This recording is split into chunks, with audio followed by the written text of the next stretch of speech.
the people have the freedom to buy and to sell and develop both their property and themselves. In other words, they assume the best in people. And guess what? It worked. It always works.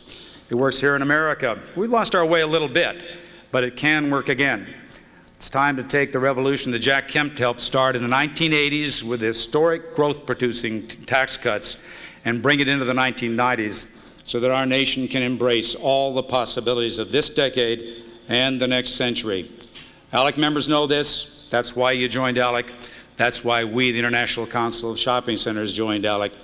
And as you carry this revolution forward, we in the shopping center industry, like entrepreneurs and dreamers all over this land, stand behind you every step of the way.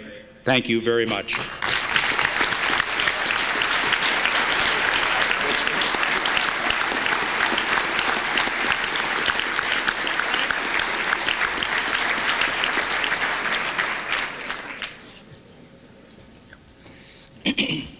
Thank you, Mr. Pratt. That was a great message, and I'm sure we're all going to strive to make your cash registers ring more. And now our National Director, Sam Bernelli, will introduce Jack Kemp. Sam?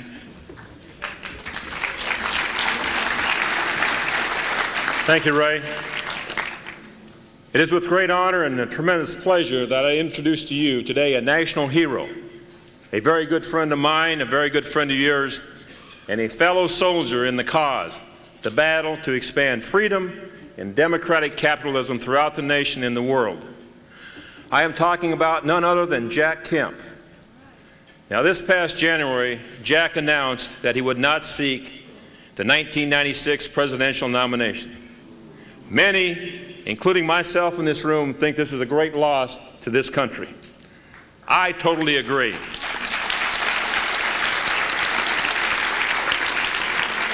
However, Jack's ideas regarding growth, opportunity, and entrepreneurship will continue to lead future policy debates just as they have in the past. In fact, in March, Senator Bob Dole and Speaker Newt Gingrich appointed Jack the chair of the National Commission on Economic Growth and Tax Reform and charged him to develop solutions to restructure the tax code, a very important position for the future of America. Restructuring the tax code is one of the biggest debates this country is about to engage in. Mr. Kemp currently serves on the board of Empower America, a public policy advocacy organization he founded in 1993 with Bill Bennett, Gene Kirkpatrick, and Vin Weber. Prior to Empower America, Mr. Kemp served as Secretary of Housing and Urban Development and there proved to be one of the nation's most innovative leaders. Before his appointment to the cabinet, Mr. Kemp served 9 terms in the United States House of Representatives, where he ushered through the Kemp-Roth tax cut centerpiece of President Ronald Reagan's economic growth in 1980. Of course, no one can forget Jack Kemp, the football player, the all-pro quarterback who captained both the San Diego Chargers and the Buffalo Bills. Jack Kemp is now the quarterback of public policy, the true champion for all Americans to have the opportunity to develop their potential to become the best that they can become. He is a true American leader. Join me in welcoming your friend, my friend, Jack Kemp. Jack. You're shameless. You're shameless. Thank you. Holly, sit down, please. Thank you. Thank you very much. Thank you. Thanks. Thank you. Sam, how do you keep your hair in such perfect place? I mean, you know. Hairspray. 35 years ago, I was quarterback of the San Diego Chargers. Sam was an offensive tackle for the Denver Broncos. Hey, Broncos. Here it is, 35 years later, and he is leading, I think, certainly what Russ said, most important legislative meeting going on in the United States of America, 10 times more important than what's happening in Dallas, Texas tomorrow and the next day. It is not Ross Perot who is the future of America. It is the American Legislative Exchange Council and the ideas upon which you are working. Make no mistake about it. With all due respect, we don't need any third parties. We just need the two political parties to compete for every single vote. That will change this country for the good. Now that I got that off my chest and have made the evening news by criticizing Ross Perot, that really wasn't personal. I just don't like third party movements. America has the greatest tradition of two parties in the history of the world. It is a strength. It is something of which we can be very proud. And to all of my fellow Republicans, to all my fellow Democrats, Mr. Jefferson called himself a Democratic Republican. What a great party. What a great party. You're it. The Democratic Republican Party of growth and jobs and the rule of law, less regulation, lower taxes. And why stop at cutting the capital gain tax, Russ? Why don't we just once and for all eliminate it and restore entrepreneurial capitalism and make America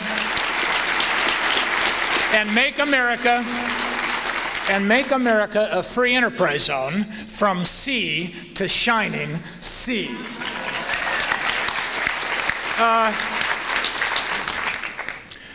I always get criticized for being too optimistic. I got criticized during the debate over Kemp for suggesting, as Art Laffer had done earlier, that lower tax rates would expand the economy and ultimately revenue would grow, not go down. I got criticized for suggesting in 1979 that Ronald Reagan, running on that idea, would win in an almost a priori sense. He would win even before he ran because he was on the side of the zeitgeist, the spirit of the times.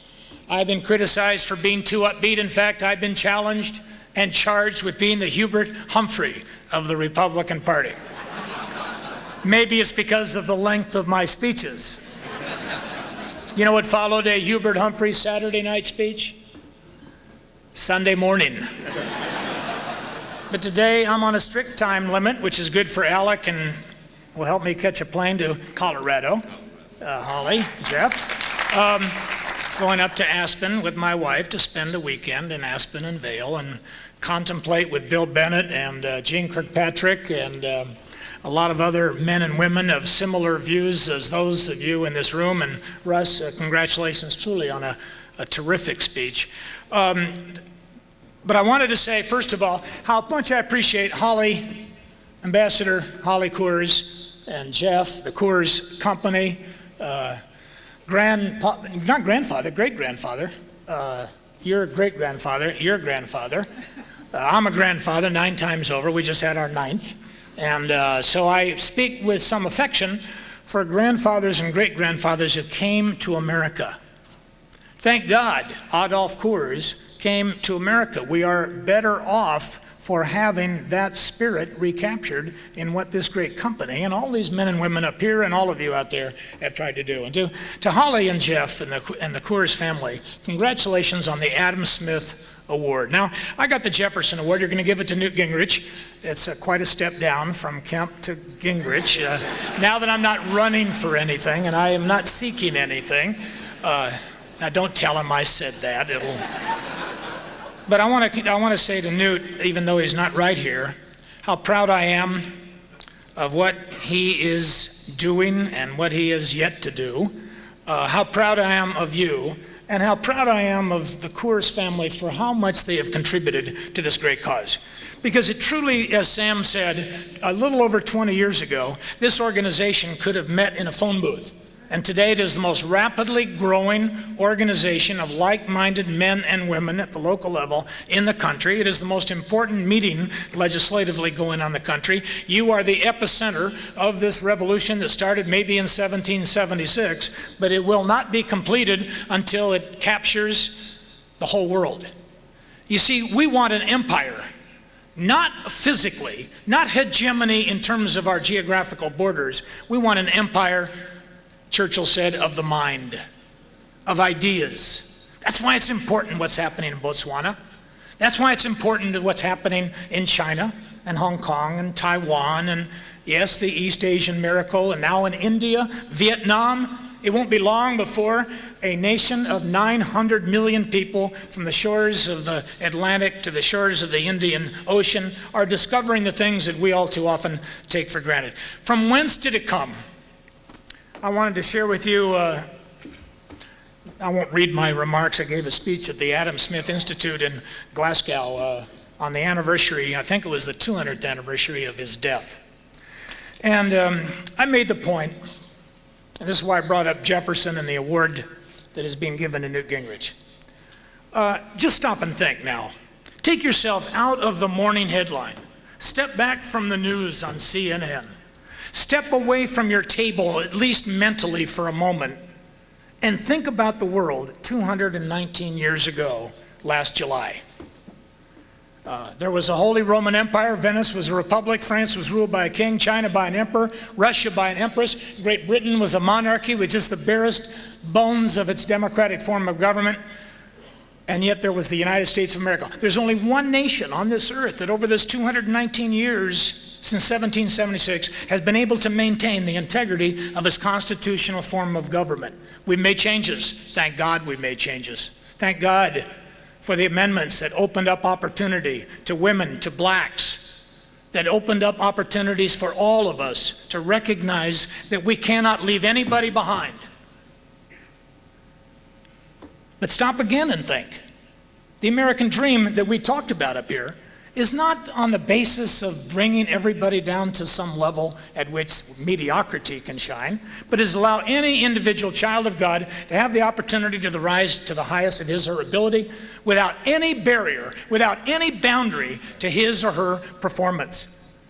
Russ talked about restoring respect for property. Ladies and gentlemen, where people don't own any property, they're not going to develop any respect for property. The conservative movement in America, whether it's Democratic or Republican or working together, must recognize that we have it in our hands to expand ownership and entrepreneurship throughout this country. That indeed will build an anchor to the system. That's how you build conservatives, giving people a chance to conserve. We should be the movement of immigrants, not just Adolf Coors.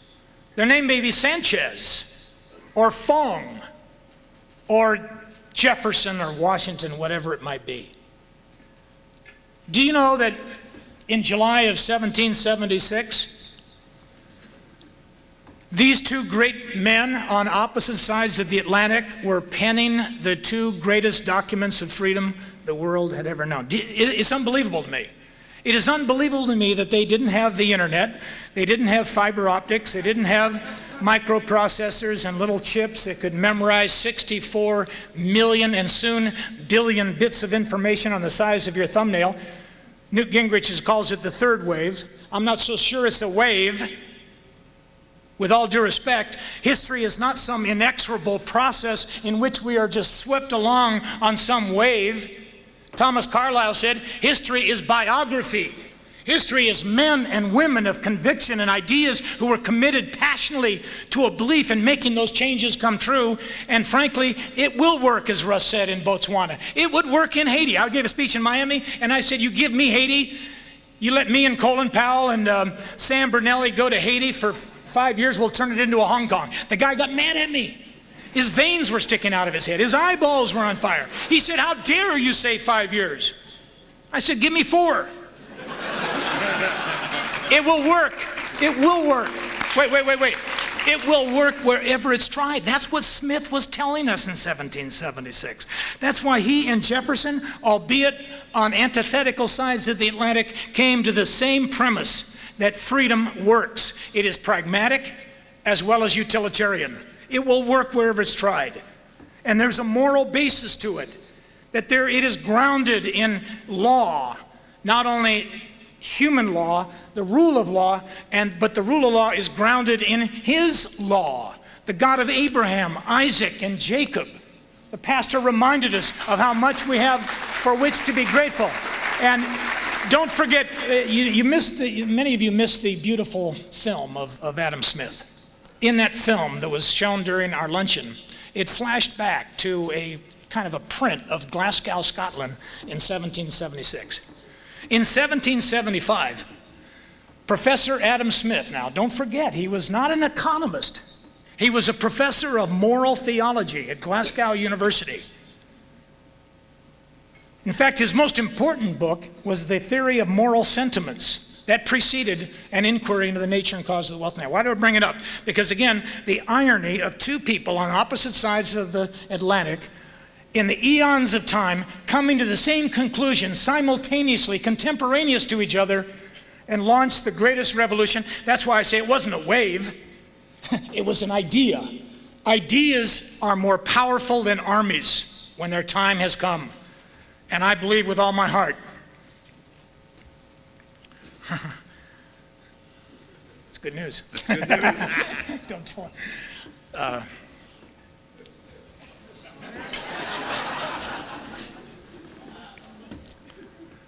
I just found out my plane is leaving a little bit later, so I don't have to stop preaching yet. I'm burning up again.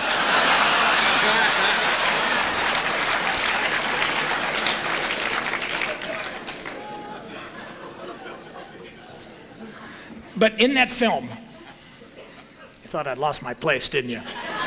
And I'm not using these teleprompters either. In Glasgow, James Watt, the founder of the steam engine, could not set up a machine shop in Glasgow because you see what happened, the elitists, both political as well as the business community who wanted to keep competition out of Glasgow, passed a law in Glasgow to keep Smith from starting a machine shop from which he invented the steam engine. You see, that's why Smith, and the University of Glasgow, of which he was a professor, believed so much in academic freedom that they opened up the school, the college, the groves of academe, for him to start his machine shop. That was the beginning of the Industrial Revolution. I was thinking about that because on the college campuses today, they are on fire with left-wing, liberal, redistribute the wealth, socialist ideas, which are totally antithetical to the great freedom of academe and enterprise upon which the American Revolution is based.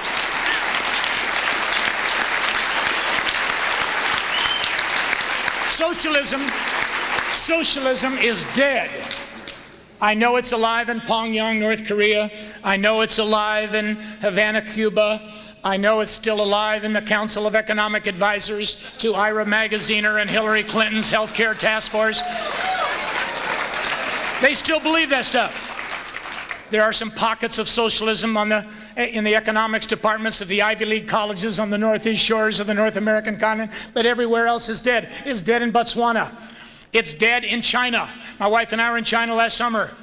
Went from Beijing to Shanghai to Shenzhen to Pudong to Guangzhou and Hong Kong. It is dead. Deng Xiaoping, a card-carrying Maoist, walked with Mao in the Long March. A Hegelian dialectical Maoist socialist announced in the Beijing China Daily Mail that it is now glorious to get rich in China. When we went back to Washington, there are folks in Washington who want to make it illegal. Hillary Clinton thinks it's immoral, unless you buy cattle futures.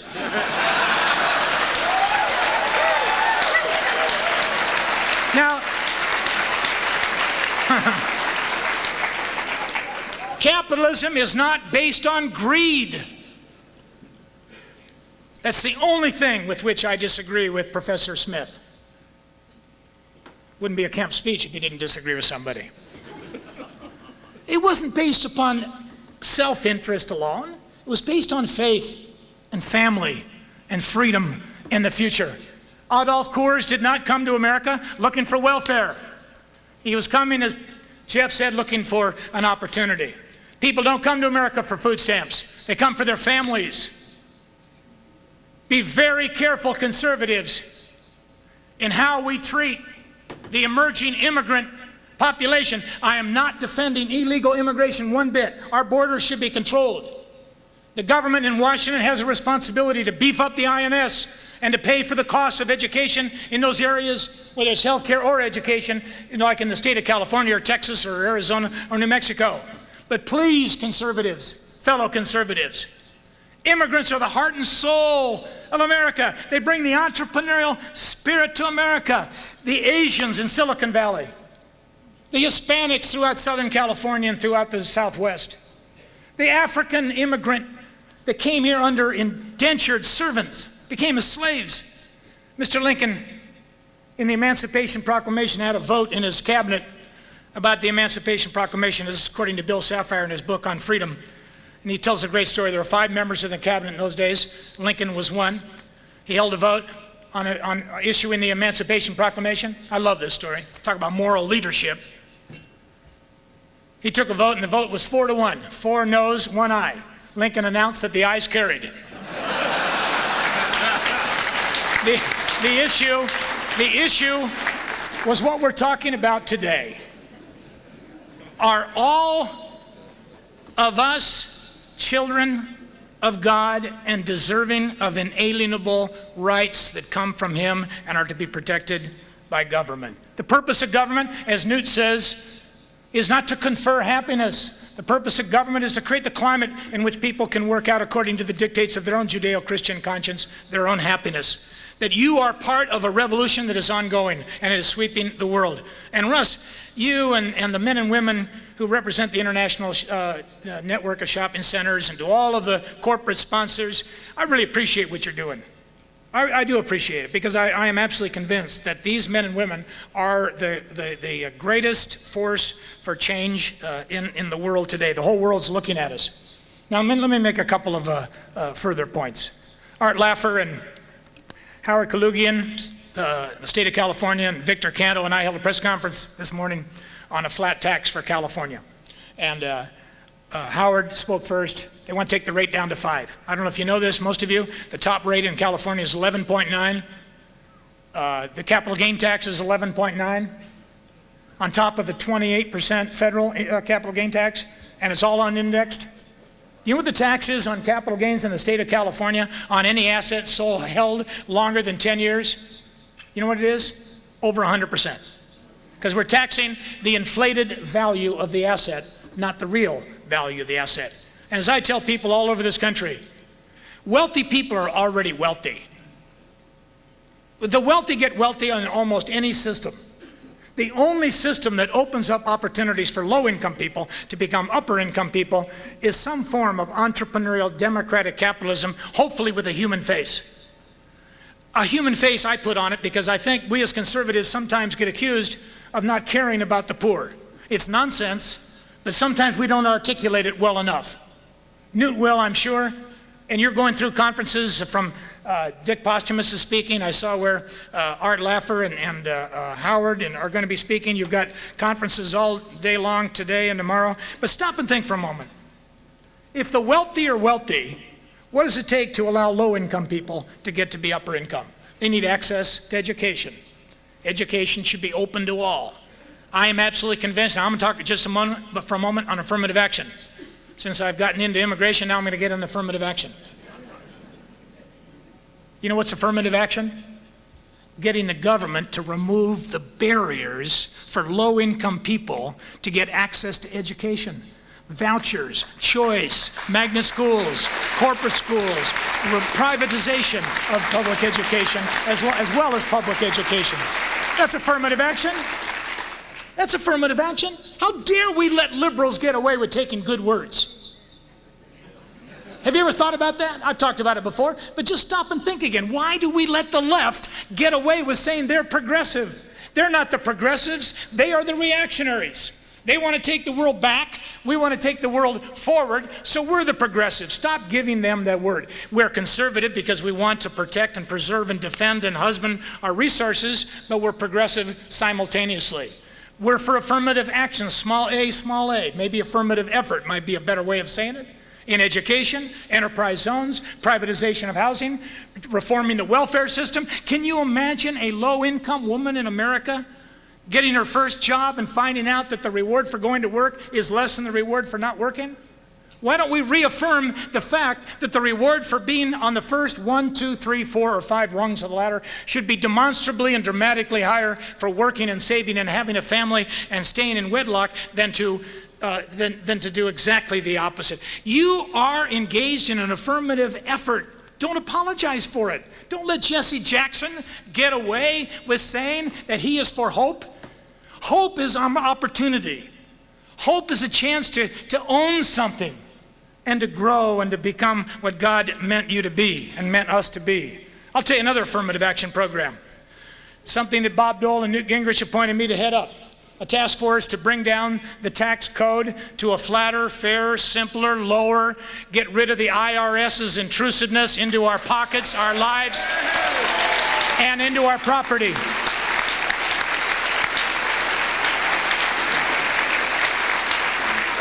When Kalugian and Laffer and Canto and I held a press conference this morning, a press guy laughingly said, what's the model for this?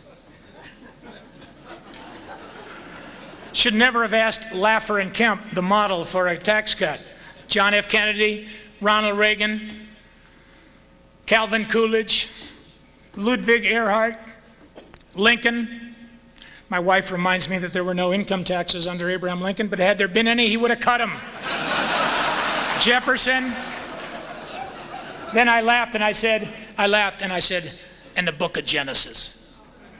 And everybody kind of shook everybody up and they started laughing. I said, no, it's in the book of Genesis. Genesis 41, I think 32. Remember little Jewish boy Joseph sold into slavery by his jealous, envious, covetous, dysfunctional brothers? That's the world's first dysfunctional family.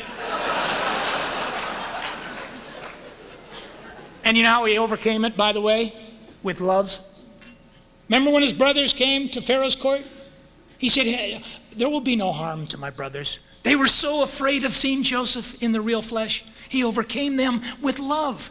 The conservative movement must absolutely overcome its enemies by turning them into friends, or at least wanting to. Lincoln said, have I not overcome my enemies by turning them into friends? Now, he was shot. But nonetheless, in his heart, don't worry, you're not going to get shot.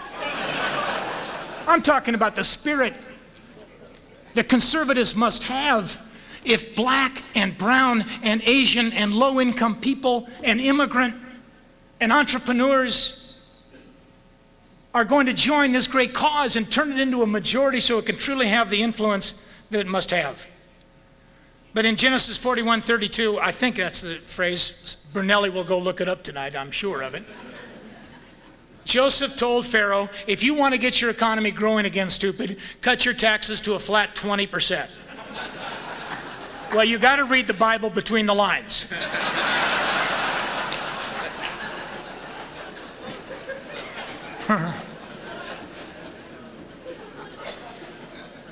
Stop and think. And I'm going to put my hat on here as chairman of the Commission on Growth and Tax Reform. I'm glad to see California undertaking these steps. Many of you have undertaken these steps. John Engler and Dick Posthumus of Michigan, you know what they've done in Michigan? In enterprise zones, now they call them Renaissance zones. That's good, Renaissance. It's a French word meaning rebirth.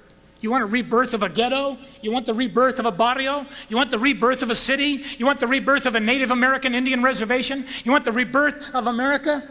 Restore the reward for working and saving and investing and engaging in entrepreneurial risk. That's what we're all about. That's affirmative action. That is affirmative action. Don't apologize for it.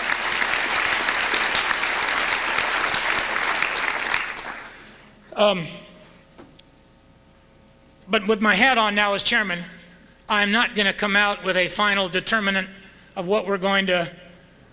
We got 14 men and women.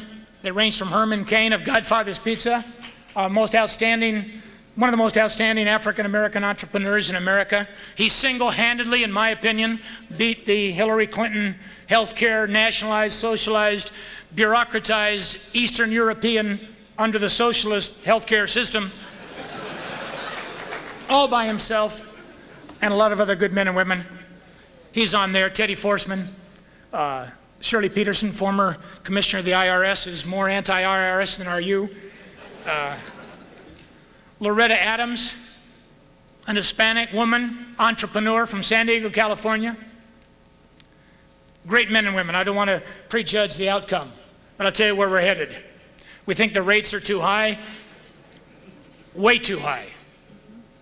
We think in peacetime, in a post-Cold War era, we could help the states by expanding the economy. More revenue comes from an expanding economy than from a contracting economy. Is that not an assumption that we can make after the last 4 experiments in raising taxes? Did you know when President Bush and President Clinton raised taxes, both in 90 and 93, to try to reduce the deficit, revenues went down, not up? The amount of income on personal income coming into the United States, when they put on a 10% surtax, after taking off the surtax on luxury boats, it destroyed the boat industry. So they took it off boats and put it on the whole economy. And revenues went down. So I hope we're past that debate. I really are. Now don't worry about the left. They'll never get past it. Don't worry about Bob Rubin, who this morning in, I think, the Wall Street Journal or one of the nation's newspapers of national level, maybe even the New York Times, who knows? Every now and then they get it right. Bob Rubin, you know what Bob Rubin said? He has some concerns about a flatter, fairer, simpler tax reform. He wants to defend the status quo. Ladies and gentlemen, he's the conservative. He's the arch conservative. The Clinton administration are the conservatives in this issue. The radical, progressive, liberal, 18th century democratic reformers are y'all, are us. In peacetime, their top rate should be no higher than 20. I don't know where we're going to end up, but it ought to be no higher than in the range of 20. There should be no capital gain tax. It's not a tax on the rich, it's a tax on the poor who want to get rich. There should be no estate tax. The estate tax confiscates the farm, the small business of every middle-income family in America and redistributes it. And you know what? It doesn't even raise revenue. The estate tax raises no revenue, and if something doesn't raise revenue, it shouldn't be in the tax code.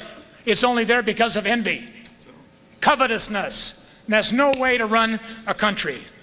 We should allow every business in America to expense their investment in plant, machinery, equipment, and technology. I'll guarantee you, you want to fight pollution? Encourage every anti-pollution device invested in by a business to be expensed, and anything else to be expensed. Get the rates down, protect the poor from paying any low income. The low income should not pay any tax. They shouldn't pay any tax at the federal level. Let them pay it at the state level. You want to be a friend of the poor? Allow people to go to work and get married and have children and start a family and start a business without facing the burden on the formation of capital so important to that business.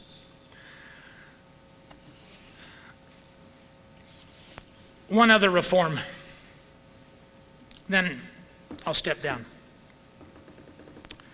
It's kind of a political reform. I heard a lecture yesterday in Seattle by the Pacific Institute on optimism and pessimism.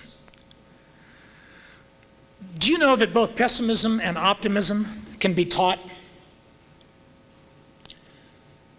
Dr. Jonas Salk developed the polio vaccine, the immunization of our children, and for that he will go down in the history. What if we could immunize our children against pessimism? Stop and think for just a moment. What can we do to give these young men and women growing up in our nation's conditions of poverty and homelessness and helplessness and hopelessness in some cases? How can we give them a chance? I've been thinking about this, Sam.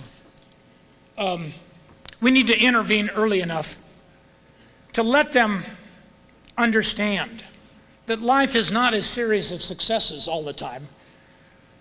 We really hurt children if we tell them that there's not going to be a failure. A failure is never complete unless it is an end point. In other words, there's no failure other than giving up. That's the essence of Teddy Roosevelt, our philosophy. I'm thinking of going to college, not too far from here. I had a coach by the name of Peyton Jordan. He's now at Stanford. Took me in his office in don't laugh now, 53, my freshman year. I was 5'10" and 170 pounds, and I dreamt of playing pro football day and night. I wouldn't tell anybody about it, not my teammates certainly, because they'd laugh, not my coach, because he'd laugh, not my dad, because he was too busy driving a truck as a truck driver, trying to develop a business to put his boys through college. But I told my mama, I told my mother, and she said, well, you don't need to tell a lot of people. Wise, mothers are very wise. But she just simply said, don't give up on your dream, and don't ever quit. No matter how many setbacks you have, don't quit. So I go to Oxy, I'm playing football, freshman football at Oxy for Peyton Jordan, our football coach, who now is at Stanford and retired, one of the greatest optimists, and he makes Ronald Reagan look like a pessimist. No, that's impossible.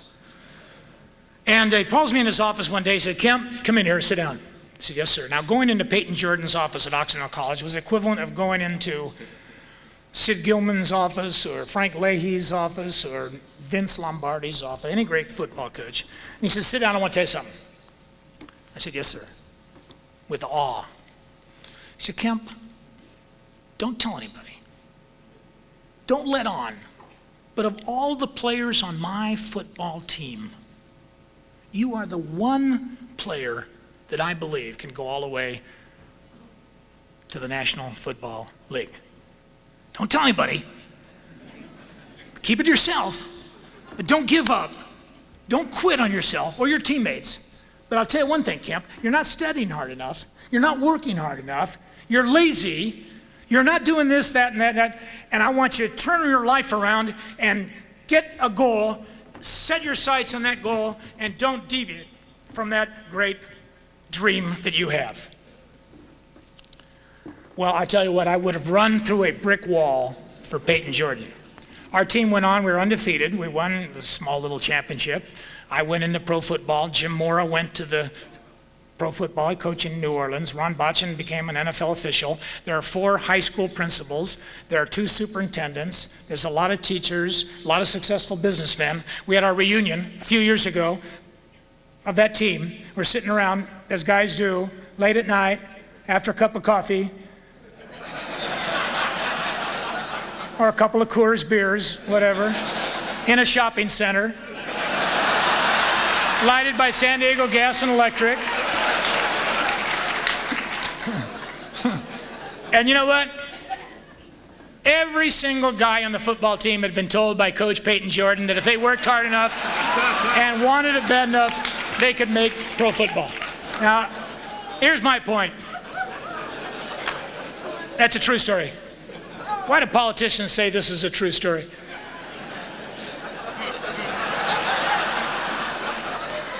Now look, having big dreams is what this country's all about. It's what the Coors family was and is all about. It's what your families are all about. It's what people who have risked everything to come to this country are all about. But we made a mistake somewhere along the way, my friends. We said this is the American dream, that it'll only work in America. You see, that's wrong of us. Mr. Jefferson wrote the Declaration of Independence for all people, on all continents, for all time. That's an eternal, immutable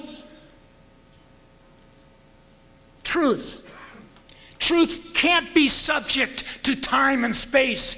These are not existential ideas upon which we build our house. A house cannot be built on sand. The conservative movement cannot be built on anything other than the rock of the truth of these ideas. That it is not variable. It'll work in Botswana.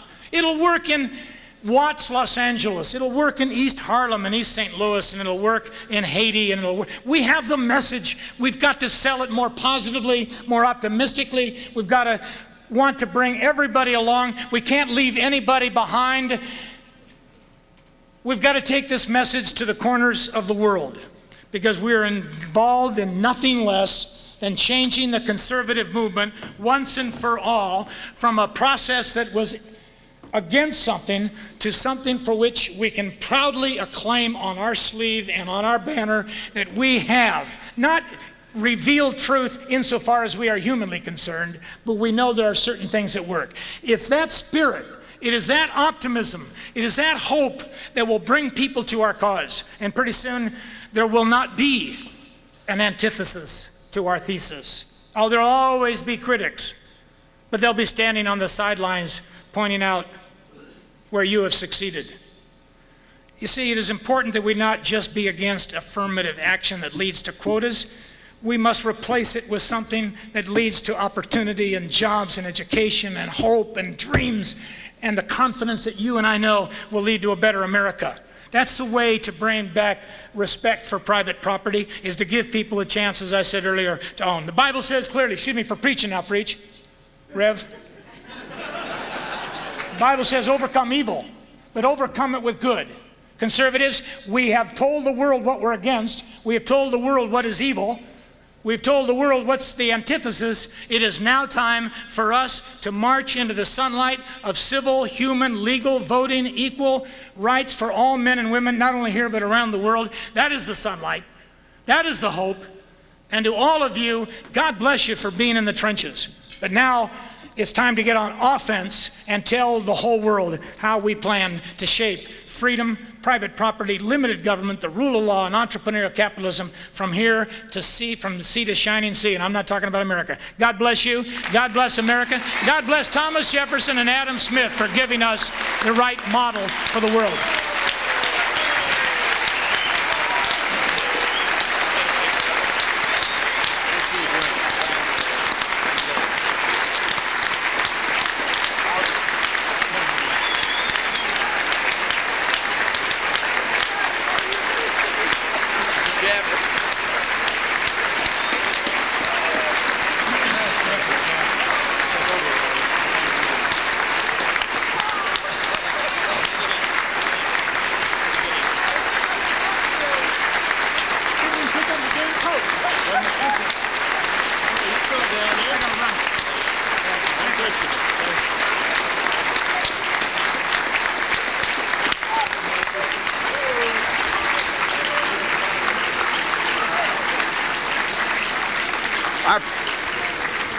Thank you, Jack. Our problem is enthusiasm.